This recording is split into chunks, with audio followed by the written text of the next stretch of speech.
Hello viewers, ফটোশপের basic to advance paid কোর্সের free টিউটোরিয়ালে আপনাদের স্বাগতম।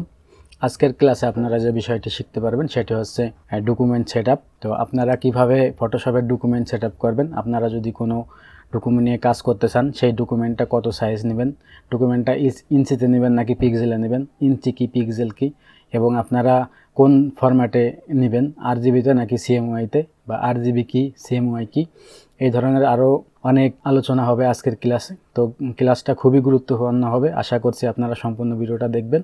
এবং আমার যে ফটোশপের ক্লাস, এটা আমি একদম বিগিনারদের জন্য। আমি মনে করছি যে আপনি ফটোশপ সম্পর্কে কিছুই জানেন না, তো আপনারা যদি আমার এই ফটোশপ কোর্সটা কমপ্লিট করেন, তাহলে আপনি ফটোশপ দিয়ে ভালো কিছু করতে পারবেন। তো আপনারা যারা আমার প্রিভিয়াস ক্লাসগুলো দেখেন নাই, ফটোশপ ক্লাস 1 এবং 2, সেই দুইটা অবশ্যই দেখে নেবেন, কারণ আমি ফটোশপ ক্লাসের যে প্রথম ক্লাসটা সেটা আমি বলেছি যে আমার ক্লাসটাকে আমি কেন পেইড বলেছি।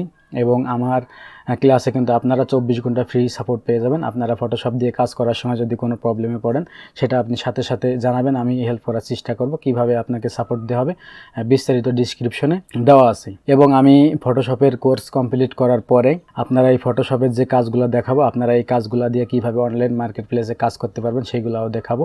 কিভাবে ফাইবার অ্যাকাউন্ট খুলবেন বা ফাইবার গিগ তৈরি করবেন, বাইরের সাথে কিভাবে কমিউনিকেশন করে কাজ নেবেন, কাজ দিবেন, এবং আপওয়ার্কের কিভাবে কি করবেন, এই ধরনের বিস্তারিত বিষয়গুলো থাকবে। তো সেইগুলো অবশ্যই ফটোশপের যে কোর্সটা আছে এই কোর্সটা কমপ্লিট করার পরে। তো আশা করছি আপনারা আমাকে সাপোর্ট করবেন এবং আমার চ্যানেলটি সাবস্ক্রাইব করে রাখবেন, যাতে করে আমি কোনো ভিডিও আপলোড দিলে আপনারা সাথে সাথে সেই নোটিফিকেশনটা পেয়ে যান। তো বেশি কথা না বাড়িয়ে চলুন ভিডিওটা শুরু করি। তো আমি ফটোশপে চলে আসছি। ফটোশপে আসার পরে আপনারা যে বিষয়টা, ডকুমেন্টের যে বিষয়টা, আমরা ডকুমেন্টের উপর আজকের ক্লাসটা, তো অবশ্যই ডকুমেন্ট বিষয়ে জানবো। তো ফটোশপের কোনো ডকুমেন্ট ওপেন করতে গেলে এখানে যে ফাইল অপশনটা আছে, এই ফাইলের এখানে গিয়ে এখানে দেখেন নিউ আছে, এইখানে যদি আমি নিউ এখানে ক্লিক করি, তাহলে ডকুমেন্টের এরকম একটি অপশন চলে আসবে। তো ডকুমেন্টে যাওয়ার আগে আপনাদের আর একটা বিষয় আমি ক্লিয়ার করে দেই, সেটা হচ্ছে যে যারা ফটোশপ সম্পর্কে একদমই বোঝেন না বা একদমই নতুন ফটোশপ শিখতেছেন, তাদের আমি একটু বলি। সেটা হচ্ছে যে এখানে যদি আমি ফাইলে যাই, এখানে দেখেন ডকুমেন্ট আছে। তো এখানে ডকুমেন্টে ক্লিক করলে কিন্তু ডকুমেন্ট চলে আসবে, এবং আমরা যদি শর্টকাট দিয়ে কাজ করতে চাই, তাহলে কিন্তু Ctrl+N দিলে এখানে চলে আসবে। তো দেখেন আমি যদি Ctrl+N দিই, তাহলে কিন্তু আমার ডকুমেন্টটা ওপেন হয়ে গেছে। তো আমি আপনাদের আমার রিকমেন্ডেড থাকবে, আমি আপনাদের সাজেস্ট করব যে আপনারা একদম শুরু থেকেই ফটোশপ যখন শিখতেছেন, একদম তখন থেকেই কিবোর্ড শর্টকাটের মাধ্যমে কাজ করা শেখেন, তাহলে আপনারা কাজটা অনেক দ্রুত শিখতে পারবেন এবং আপনার কাজটা অনেক ইজি হয়ে যাবে এবং আরও অনেক সুবিধা পাবেন। যেমন আপনি যদি ফটোশপের অনেক কাজ পারেন, দেখা যাচ্ছে যে অনেক বছর ধরে আপনি ফটোশপে কাজ করতেছেন, তা হঠাৎ করে কিছু প্রবলেমের কারণে বা কিছুদিনের জন্য ফটোশপ থেকে আপনি দূরে আসেন, লাইক 6 মাস বা 1 বছর তারও বেশি ফটোশপ দিয়ে আপনি কাম করতেছেন না। তো তারপরে দেখা যাচ্ছে যে আপনি 1 বছর পরে ফটোশপের আবার কাজ করতে চাচ্ছেন, তখন দেখা যাচ্ছে আপনি আপডেট ভার্সনটা দিয়ে কাজ করতে চাচ্ছেন, ফটোশপের অনেক ফাংশনালিটি চেঞ্জ হয়ে গেল। তো চেঞ্জ হয়ে গেলে আপনার যে ফাংশনগুলো আগে যেভাবে ছিল ওইভাবে আপনার মনে থাকলো না, অনেকদিন ফটোশপ থেকে দূরে থাকার কারণে দেখা যাচ্ছে সব কিছু আপনি ভুলে গেলেন। তো এটা ভুলে গেলেও আপনার, এবং এই সব ফাংশন চেঞ্জ হলেও ফটোশপের যে শর্টকাট আছে সেই শর্টকাট কিন্তু কখনোই চেঞ্জ হয় না, আর হবেও না কোনো দিনও। তো আপনার এই শর্টকাটটার মাধ্যমে কিন্তু খুব সহজে আপনি কাজগুলো করতে পারবেন, এবং এই শর্টকাটটা কিন্তু আপনি কখনোই ভুলবেন না। এবং শর্টকাট ইউজ করলে আমরা কাজ খুবই ফাস্ট করতে পারবো। আশা করছি আপনারা শর্টকাট কেন ইউজ করবেন এই বিষয়টা বুঝতে পারলেন। তো আমি কিন্তু একদম ডিটেলসে আপনাদের বোঝানোর চেষ্টা করছি, যাতে আপনারা বুঝতে পারেন সব কিছু। তো আপনারা ভিডিওটা বড় হলেও অবশ্যই সম্পূর্ণ ভিডিওটা দেখবেন। তো আমরা ডকুমেন্ট নেওয়ার পরে আপনারা এখানে দেখতে পারছেন, আমি এইখানে আপনারা একটু খেয়াল করেন, এখানে অনেকগুলো অপশন আছে। যেমন এখানে দেখেন ওয়েট আছে, এখানে হাইট আছে, তারপরে এখানে রেজুলেশন আছে, এখানে দেখেন পিক্সেল আছে, তারপরে এখানে যে কালার মোড আছে, তারপরে এখানে ব্যাকগ্রাউন্ড কালার আছে, এখানে বিট আছে। তো এই ডিটেলসে আলোচনা করব, তো অবশ্যই মনোযোগ সহকারে দেখবেন। তো আমরা যদি এখানে প্রথম হাইট অ্যান্ড ওয়েটে আসি, এটা হচ্ছে আপনার হাইট অ্যান্ড ওয়েটের যে বিষয়টা, এটা হচ্ছে যে আপনি একজন মানুষ, আপনার চওড়া কত এবং লম্বা কত, তো এটাকেই হাইট অ্যান্ড ওয়েট বোঝানো হয়। এবং আমরা যে সব ডকুমেন্ট নেব, বায়ার আপনাকে কাজ দেবে, তখন আপনাকে এই হাইট অ্যান্ড ওয়েট দিতে হবে। আপনারা হাইট এবং ওয়েট এইটার মাধ্যমে মাপ অনুযায়ী কিন্তু ডকুমেন্টটা নিতে পারেন। যেমন এইখানে দেখেন একটা হাইট অ্যান্ড ওয়েট আছে 1080, তো এটা নিয়ে যদি আমি একটা ডকুমেন্ট নিই, তাহলে ডকুমেন্টটা এরকম হলো। তারপরে এখান থেকে যদি আমি আবার একটা ডকুমেন্ট নেই, এখানে এই মাপের আছে 920/1080, এখানে দিলে দেখেন এখানে ডকুমেন্টটা এরকম হলো। হ্যাঁ, তো এইটা হচ্ছে হাইট অ্যান্ড ওয়েট, আপনারা আশা করি বুঝতে পারছেন। এবং এই পিক্সেলের যে বিষয়টা, এখানে পিক্সেল আছে, এখানে ক্লিক করলে দেখবেন পিক্সেল আছে, ইঞ্চি আছে, সেন্টিমিটার আছে, মিলিমিটার আছে, পয়েন্ট আছে। তো এইগুলা অনেকগুলা, সবগুলাই কিন্তু কাজের। তো আমরা বেশিরভাগ মানুষে দেখা যাচ্ছে যে আগে যেসব মানুষ কাজ করতো, বেশিরভাগ মানুষ ইঞ্চির মাধ্যমে কাজ করতো, এবং এখন লেটেস্ট সময়ে দেখা যাচ্ছে পিক্সেলের কাজ করে। তো বাহিরে কিন্তু যেমন আমাদের যেমন আপনাকে যদি একজন জিজ্ঞেস করে যে ভাই আপনি হাইট কত, তখন কিন্তু আপনি বলবেন যে 5 ফুট, যেমন আমি 7 ইঞ্চি। আমাকে যদি কেউ জিজ্ঞেস করে যে ভাই আমার হাইট কত, তখন আমি বলি যে 5 ফিট 7 ইঞ্চি। তো এটা কিন্তু ইঞ্চির মাপে চলে আসতেছে। তো বাহিরে কিন্তু এরকম মানুষের হাইট ওয়েট জিজ্ঞেস করলে তারা কিন্তু ইঞ্চিতে বলে না, বেশিরভাগ মানুষ হচ্ছে সেন্টিমিটারে বলে বা পিক্সেলে বলে। তো আমরা তো অবশ্যই ফটোশপের মাধ্যমে বাইরের কাজগুলো করব, বা বেশিরভাগ কাজই হয় কিন্তু পিক্সেলে।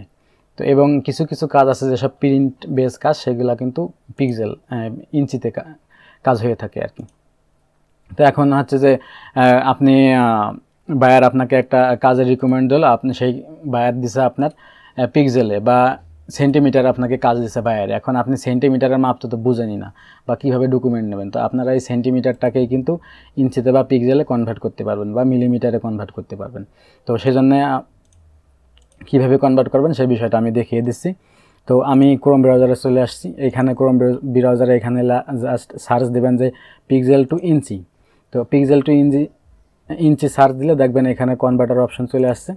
তো এই কনভার্টারে যখন আপনি ক্লিক করবেন, এখানে যত পিক্সেল দেবেন সেটা ইঞ্চিতে কনভার্ট হবে। যেমন আমি যদি এখানে 1080 দিই, এখানে দেখেন ইঞ্চি চলে আসছে। এই 1080 মানে হচ্ছে আপনার 11.25 ইঞ্চি। এখন যদি আমি ইঞ্চিটা দেখি, এখানে আবার আপনি লিখবেন ইঞ্চি টু পিক্সেল কনভার্টার। তো এখানে লেখা এরকম অপশন আসবে, দেখেন এখানে ইঞ্চি টু পিক্সেল কনভার্টার আছে। এখানে ক্লিক করার পরে দেখেন এখানে এরকম একটা অপশন আছে, এখানে দেখাচ্ছে ইঞ্চি, এখানে পিক্সেল। এখানে যদি আমি মনে করি যে যেমন আমি 5 ফিট 7 ইঞ্চি, যদি আমি 7 ইঞ্চি দেই, 7 ইঞ্চি কনভার্ট ক্লিক করলে 7 ইঞ্চি সমান আছে 672 পিক্সেল। তো এরকম আপনাকে বায়ার যদি সেন্টিমিটার দিয়ে কাজ করতে দেয় বা মিলিমিটার দিয়ে কাজ করতে চায়, আপনারা এরকম মিলিমিটার টু পিক্সেল কনভার্ট দিবেন, সার্চ দিবেন গুগলে, পেয়ে যাবেন। তো আশা করি আপনারা যে ইঞ্চি পিক্সেলস বা সেন্টিমিটার এই সম্পর্কে মোটামুটি বুঝতে পারছেন। এবং আরও আমার ক্লাসগুলো যখন কন্টিনিউ করবেন, তখন ইনশাল্লাহ যত কনফিউজন থাক না কেন, আপনার মনে সব কিছুই দূর হয়ে যাবে। তো তারপরে আসি এখানে রেজুলেশন।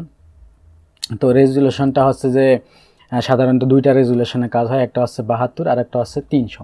তো আমরা সবসময় আমাদের ডকুমেন্টটা যতই ছোট হোক না কেন, আমরা সবসময় চেষ্টা করব 300 রেজুলেশনে কাজ করতে। তো এটা নিয়ে বেশি ঘাটাঘাটি করার প্রয়োজন নাই। এটা ফটোশপ ওপেন করার সাথে সাথে হয়তো 300 রেজুলেশন থাকবে, না হলে 72 রেজুলেশন থাকবে, সেটাকে আপনারা 300 করে দিবেন। আর এখানে যদি আপনি এখানে পিক্সেল টু ইঞ্চি থাকে, তাহলে ইঞ্চি করে দিবেন। আর যদি আপনি সেন্টিমিটার নিয়ে কাজ করতে চান, সেক্ষেত্রে পিক্সেল টু সেন্টিমিটার করে দিবেন। তো পিক্সেল টু সেন্টিমিটার করলে এখানে রেজুলেশনটা কাজ করে না তেমনভাবে। তো আপনি সবসময় এখানে পিক্সেল টু ইঞ্চি রাখার চেষ্টা করবেন। এবং এই যে বিট, যে 8 বিট, এই 8 বিটে রাখবেন। এখানে 16 বিট 32 বিটের অনেক কাজ আছে, আপনারা আস্তে আস্তে বুঝতে পারবেন। এখন এত কিছু বুঝাইলে আপনাদের মাথায় ঢুকবে না। তো এখানে মুডের বিষয়টা আপনাদের অবশ্যই মাথায় রাখতে হবে। তো মুডের বিষয়টা মোটামুটি গুরুত্বপূর্ণ, খুবই গুরুত্বপূর্ণ। এখানে কিন্তু আমরা যদি এখানে ক্লিক করি, তাহলে এখানে দেখতে পাচ্ছেন যে অনেকগুলা মুড আছে। তো আমাদের সবগুলা মুড নিয়ে মানে জানলে জানা যায়, সমস্যা না। আমরা এখন জানাবো না, এখন জাস্ট দুইটা মুড নিয়ে জানবো। এবং সব ফটোশপের যত কাজই করেন না কেন, আপনার এই দুইটা মুড নিয়ে কাজ হবে। তো RGB কালার মুডটা হচ্ছে যে আপনি যা কিছু করেন ফটোশপে, যেসব ডকুমেন্ট নিয়ে কাজ করেন না কেন, সেগুলা যদি আপনি প্রিন্ট না করেন, শুধুমাত্র সোশ্যাল মিডিয়াতে ইউজ করেন, তাহলে আপনার RGB কালার মুড নিয়ে কাজ করতে হবে। এবং আপনারা যদি যে কোনো কাজই, যেমন ধরেন টি শার্ট ডিজাইন বা বিজনেস কার্ড বা যে কোনো জিনিস, মনে করেন আপনি একটা জিনিস সোশ্যাল মিডিয়ার জন্য তৈরি করছেন, সেটা আবার আপনি চাচ্ছেন প্রিন্ট করতে, তো সেটা কিন্তু আপনার এই CMY কালারের নিয়ে প্রিন্ট করতে হবে, তা না হলে কিন্তু আপনার ভালো কালার আসবে না। তো আপনার মাথায় একটা জিনিসই ঢুকায় নেন যে আপনারা যখন কোনো কিছু প্রিন্ট করবেন, সেটা হচ্ছে CMY কালার দিয়ে প্রিন্ট করতে হবে। এবং আপনারা যদি কোনো কিছু প্রিন্ট না করেন, শুধুমাত্র অনলাইনে ইউজ করেন, সেক্ষেত্রে আপনাদের RGB কালার মোড দিয়ে ডকুমেন্টটা নিতে হবে। এবং এখানে ডকুমেন্ট ব্যাকগ্রাউন্ড, এখানে ক্লিক করলে ব্ল্যাক কালার আপনি নিতে পারেন। এখানে সাধারণত আমরা বেশিরভাগ মানুষ সবাই হোয়াইট নিয়েই কাজ করি। তো হোয়াইট নিয়ে কাজ করলেও আপনি ডকুমেন্ট চাইলে অন্য অন্য কালার করতে পারবেন। আপনারা আরও পিবিএস যে ক্লাসগুলো আছে সেগুলো ক্লাসে দেখতে পারবেন। তো তারপরে আমরা মনে করেন যে আমরা এখান থেকে একটা ডকুমেন্ট নিলাম, আমরা এখানে নিলাম একটা ডকুমেন্ট 500 বা এখানে হচ্ছে যে আপনার 300, 500 হচ্ছে ওয়েট, 300 হচ্ছে হাইট, 300 রেজুলেশন। এটা দিয়ে আমরা ডকুমেন্টটা ক্রিয়েট করলাম। তো ক্রিয়েট করার পরে এরকম অপশান আসলে এটা আপনারা চাইলে জুম করে বাড়াইতে পারবেন। যেমন আমি যদি এখন Ctrl+O প্রেস করি, Ctrl+0 প্রেস করি, তাহলে দেখেন এটা ফুল চলে আসছে। এখন এটার উপর অনেক কাজবাজ করার পরে আপনারা এটা কিভাবে সেভ করেন, তো সেভ করার জন্য আপনারা এখানে ফাইলে আসবেন। তো ফাইলে আসার পরে এখানে যে সেভ অ্যাজ আছে, এইখানে ক্লিক করলেই কিন্তু আপনারা আপনার কোন জায়গায় কোথায় সেভ করতে চাচ্ছেন সেখানে আপনাদের সেই লোকেশনটা দেখাবে। তো মনে করেন আমি ডেস্কটপের উপর সেভ করব, আমি এখানে ডেস্কটপ সিলেক্ট করে দিলাম। এখন এটা মনে করেন কী নামে সেভ করবেন সেই নামটা আপনি এখানে দিতে পারবেন। এবং এই নামটা কিন্তু আপনি চাইলে আপনি যখন একটা নিউ ডকুমেন্ট নেবেন সেই ডকুমেন্টের এইখানেও কিন্তু এই নামটা নিতে পারেন। মনে করেন যে এখানে নামটা দিলে ওইখানে পরবর্তীতে নাম দেওয়া লাগবে না। তো যেহেতু এটা নাম দেওয়া নাই সেক্ষেত্রে আমি এখান থেকে সেভ করার সময় দেবো। এবং এখানে আপনারা অবশ্যই কী করবেন, আপনারা এখানে যে সেভ করার সময় আপনারা কী করবেন, এখানে ডাইরেক্ট ক্লিক করবেন না, আপনারা Shift+Ctrl+S এই শর্টকাটের মাধ্যমে কাজ করবেন। তো মনে করেন আমি এখানে গেলাম না, আমি Ctrl+Shift+S প্রেস করলাম, দেখেন আমার সেই সেভের অপশনটা কিন্তু চলে আসছে। তো এখন আমি ডেস্কটপের উপর ফাইলটাকে সেভ করব। আমি মনে করেন জাস্ট এখানে যে কোনো একটা নাম দিয়ে দিলাম। এবং এখন আমরা কোন ফাইল ফরম্যাটে সেভ করব সেটা আমরা একটু দেখে নিই। যেমন এখানে কিন্তু প্রচুর ফাইল ফরম্যাট আছে, আপনাদের এত কিছু বোঝা লাগবে না, আপনারা জাস্ট 3টা ফাইল ফরম্যাট বুঝবেন। তো আপনারা একটু ভালো করে খেয়াল করে দেখুন, এখানে কিন্তু পিএসডি ফাইল, হ্যাঁ এটা কিন্তু ফটোশপের, আপনারা ভালো করে দেখেন পিএসডি মানে আপনি আপনার ফটোশপে যত কাজই করেন না কেন সেটা যদি আপনি পিএসডি ফাইলে সেভ করে রাখেন তাহলে সেটা সেমভাবে থাকবে। আপনি যদি পরবর্তীতে ওইটা আবার পুনরায় এডিট করতে চান তো আপনারা যেভাবে কাজ করে রেখে দিয়েছিলেন সেমভাবেই কিন্তু ওই ফাইলটা থাকবে। তো তারপরে যদি আমরা সাধারণত পিকচার তুললে যেটা হয় সেটা হচ্ছে যে জেপিজে ফরম্যাটে হয়। তো এইটা দিয়ে যখন আপনি সেভ করবেন তো আপনার ফটোশপে যত কাজই করবেন আপনার ফাইনাল আউটপুট কিন্তু একটাই সে হবে। তো এইটা জেপিজি। এবং আমরা দেখা যাচ্ছে যে অনেক কাজ আছে যে আমরা পিছনের যে ব্যাকগ্রাউন্ড আছে ওই ব্যাকগ্রাউন্ডটাকে সরাই ফেলাই, শুধু ট্রান্সপারেন্সি থাকে। তো ট্রান্সপারেন্সি ব্যাকগ্রাউন্ড সেভ করতে চাইলে এই পিএনজি অপশনে সেভ করতে হবে। তো ট্রান্সপারেন্সি কি সেটা আমি আপনাদের যদি বুঝাই, এখান থেকে যদি আমি চোখটা সরাই দিই, মনে করেন এখান থেকে আমি একটা কপি নিলাম, নিয়ে যদি এখান থেকে চোখটা সরাই দিই, দেখেন এটা কিন্তু ট্রান্সপারেন্সি হয়ে গেছে। তো এখন যদি আমি মনে করেন যে এখানে কিছু লিখি, মনে করেন যে আমি এই জিনিসটা লিখছি, তো এখন এইটা যদি আমি ব্যাকগ্রাউন্ড এই থাকা অবস্থায় যদি আমি এখান থেকে যদি আমি পিএনজি সেভ করি, এখান থেকে যদি আমি পিএনজিতে সেভ করি, পিএনজি কোথায় গেল, এই পিএনজিতে যদি সেভ করি তাহলে কিন্তু আমার এই ব্যাকগ্রাউন্ডটা সহই সেভ হবে। তো আমার এটা পিএনজি হবে কিন্তু আমার ব্যাকগ্রাউন্ড সহই কিন্তু সেভ হবে। তো এখন যদি আমি এখানে এই চোখ দুটা মনে করেন যে উঠাই দেই, এই চোখ দুটা যদি উঠাই দেই, এখন যদি আমি মনে করেন যে আবার এখানে আমি সেভ করি, তো এখন সেভ করলে কিন্তু পিএনজিতে সেভ করলে কিন্তু শুধু আমার যে শুধু লেখাটাই সেভ হবে, আমার এই ব্যাকগ্রাউন্ডটার সেভ হবে না। তো আমি এখানে আপনাকে পিএনজি দিয়ে একটা সেভ করে দেখিয়ে দিই। তো এখানে আমি মনে করেন যে টিটিডি ফাইল ফরম্যাট দিয়ে আমার ডেস্কটপে লোকেশন রেখে এখানে সেভে ক্লিক করলাম। তো সেভে ক্লিক করার পরে এখানে ওকে করে দিলাম। তো ওকে করার পরে আমি যদি এই ডেস্কটপে এসে দেখি, এটা যদি আমি ওপেন করে দেখি,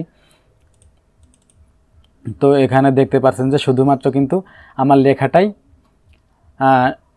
আসছে, এর বাইরে কিন্তু কোনো কিছু আসে না। এই লেখাটা আমরা চাইলে যে কোনো জায়গায় ইউজ করতে পারবো, শুধু লেখাটাই থাকবে, এর পিছনের কিন্তু কোনো ব্যাকগ্রাউন্ড থাকবে না।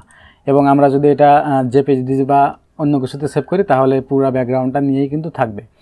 তো আজকের ক্লাসটা এই পর্যন্ত, কি আশা করি আপনারা বুঝতে পারছেন। এবং যে যারা হয়তো অনেকটাই বুঝতে পারেন নাই বা যে বিষয়টা আপনি বোঝেন নাই সেটা নিয়ে আপনারা আমাকে নক করবেন। তো নক করলে আমি অবশ্যই আপনাদের সাথে এই রেসপন্স করার চেষ্টা করব। আর আমি যদি সাথে আপনাদের কোশ্চেন্সের অ্যান্সারটা না দিই তাহলে আপনারা একটু ওয়েট করবেন, দেখা যাচ্ছে 5-10 মিনিট পরে আমি এই রিপ্লাই দিয়ে দিচ্ছি।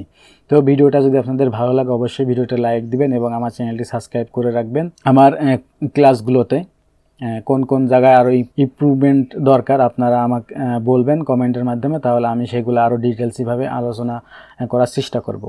তো সম্পূর্ণ ভিডিওটা দেখার জন্য আপনাকে অসংখ্য ধন্যবাদ। ভালো থাকবেন। খোদা হাফেজ।